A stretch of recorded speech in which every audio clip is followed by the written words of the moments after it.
256ویں رات۔ شہرزاد نے کہا۔ جب شہزادے کو اس محل میں کوئی دکھائی نہ دیا تو اس نے سوچا کہ مجھے رات چھت پر ہی گھوڑے کے پاس گزارنی چاہیے، اور جب صبح ہوگی تو میں گھوڑے پر سوار ہو کر اپنے ملک کی طرف روانہ ہو جاؤں گا۔ تو شہرزاد نے کہا کہ ابھی شہزادہ کھڑا ہوا اپنے دل سے یہی باتیں کر رہا تھا کہ محل کی طرف سے اسے ایک روشنی آتی ہوئی دکھائی دی۔ جب غور سے دیکھا تو معلوم ہوا کہ روشنی کے ساتھ کچھ کنیزیں ہیں اور ان کے بیچ میں ایک لڑکی ہے جو حسین، دراز قامت اور جمال و کمال میں چاند کو مات کرتی ہے۔ یہ لڑکی اس شہر کے بادشاہ کی بیٹی تھی۔ باپ کو اس سے اتنی محبت تھی کہ اس نے اس کے لیے یہ محل بنوایا تھا۔ جب کبھی اس کا جی گھبراتا وہ اپنی کنیزوں کو لے کر یہاں آتی اور 1-2 روز یا زیادہ ٹھہر کر اپنے محل سرا میں واپس چلی جاتی۔ اتفاق کی بات کہ وہ اس رات کنیزوں کے ساتھ سیر و تفریح کے لیے آئی تھی۔ ایک خادم تلوار لگائے ہمراہ تھا۔ آ کر انہوں نے فرش بچھایا، خوشبو کی انگیٹھیاں جلائیں اور کھیل کود کر کے دل کو بہلانے لگی۔ ابھی وہ اپنے کھیل کود اور ہنسی مذاق میں مشغول تھیں کہ شہزادہ خادم کی طرف بڑھا، ایک تمانچہ مار کر اسے زمین پر گرا دیا اور اس کے ہاتھ سے تلوار چھین کر کنیزوں کی طرف بڑھا۔ کنیزیں اسے دیکھ کر دائیں بائیں ہٹ گئیں۔ شہزادہ اپنی کارروائی میں مصروف تھا کہ شہزادی کی نظر جو اس پر پڑی تو اس کی موہنی صورت دیکھ کر کہنے لگی کہ شاید یہ وہی شخص ہے جس نے کل مجھ سے شادی کرنے کی تجویز میرے باپ کے سامنے پیش کی تھی، اور اس نے اس خیال سے رد کر دیا تھا کہ یہ بدصورت ہے۔ واللہ میرے باپ نے جھوٹ بولا تھا، یہ تو نہایت خوبصورت ہے۔ بات یہ تھی کہ ہندوستان کے بادشاہ کے بیٹے نے شہزادی سے شادی کرنے کی تجویز بادشاہ کے سامنے پیش کی تھی، مگر اس نے انکار کر دیا تھا کیونکہ وہ شہزادہ جس نے شہزادی سے شادی کرنے کا ارادہ ظاہر کیا تھا وہ واقعی بدصورت تھا۔ شہزادی کو گمان ہوا کہ یہ وہی شخص ہے جو میرے ساتھ شادی کرنا چاہتا ہے۔ وہ آگے بڑھی اور اسے گلے لگا کر بوسے دینے لگی۔ کنیزوں نے کہا کہ اے ہماری آقا، یہ وہ شخص نہیں ہے جس نے تجھ سے شادی کرنے کی تجویز تیرے باپ کے سامنے پیش کی تھی۔ وہ بدصورت تھا جو تجھ سے شادی کرنا چاہتا تھا اور جسے تیرے باپ نے منظور نہ کیا، لیکن یہ خوبصورت ہے اور وہ اس کے نوکر ہونے کے بھی قابل نہیں۔ اے ہماری آقا، یہ تو بڑی شان و شوکت والا ہے۔ اب کنیزیں خادم کے پاس گئیں جو ابھی تک بے ہوش پڑا ہوا تھا۔ اسے جگایا۔ وہ گھبرا کر اٹھا اور اپنی تلوار ڈھونڈنے لگا۔ ایک کنیز نے خادم سے کہا کہ جس شخص نے تجھے تمانچہ مارا اور تو بے ہوش ہو گیا وہی تیری تلوار لے گیا اور ابھی وہ شہزادی کے پاس بیٹھا ہوا ہے۔ اس خادم کو بادشاہ نے اپنی بیٹی کی حفاظت کے لیے مقرر کیا تھا۔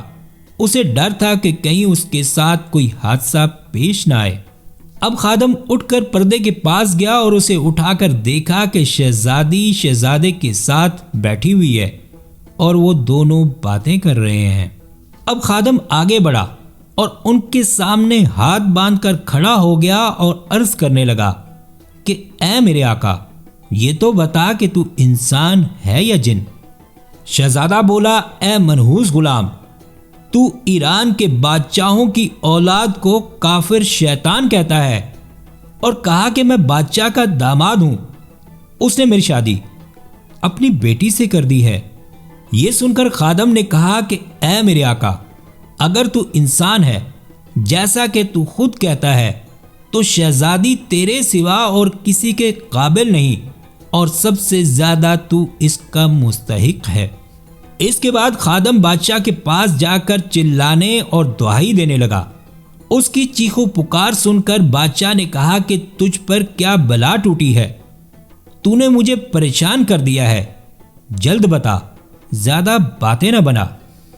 خادم نے کہا کہ اے بادشاہ، اپنی بیٹی کے پاس چل، اس کے اوپر ایک بھوت سوار ہو گیا ہے جس کی وضع انسانوں کی سی اور شکل شہزادوں کی سی ہے، جلدی جلدی اس کے پاس چل اور اسے نکال۔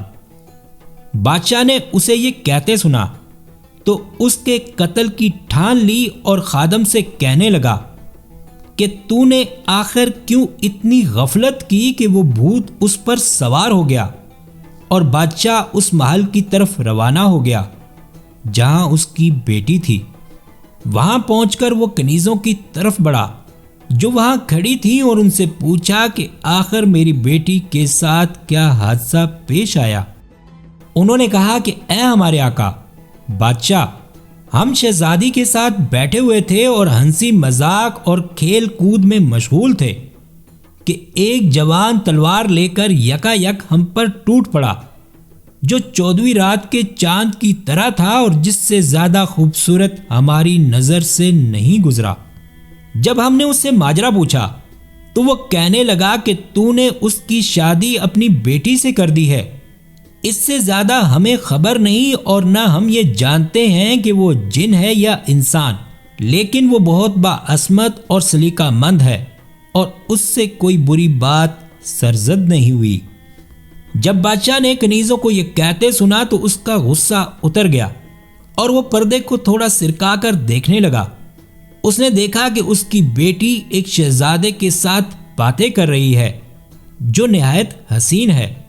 اس کا چہرہ چاند کی طرح چمک رہا ہے۔ غیرت کی وجہ سے وہ ضبط نہ کر سکا اور ہاتھ میں ننگی تلوار اٹھا کر دونوں کی طرف بھوت کی طرح بڑھا۔ جب شہزادے کی نظر اس پر پڑی تو اس نے شہزادی سے کہا کہ کیا یہ تیرا باپ ہے؟ اس نے جواب دیا ہاں۔ یہ سن کر وہ تلوار لے کر اٹھا اور اس زور سے نعرہ مارا کہ بادشاہ کانپ اٹھا۔ اسے یقین آ گیا کہ شہزادہ مجھ سے زیادہ پھرتیلا ہے اور اس سے پہلے کہ شہزادہ بادشاہ پر حملہ کرے، بادشاہ نے اپنی تلوار میان میں ڈال لی اور جہاں تھا وہیں کا وہیں کھڑا رہ گیا۔ اب شہرزاد کو صبح ہوتی دکھائی دی اور اس نے یہ کہانی بند کر دی۔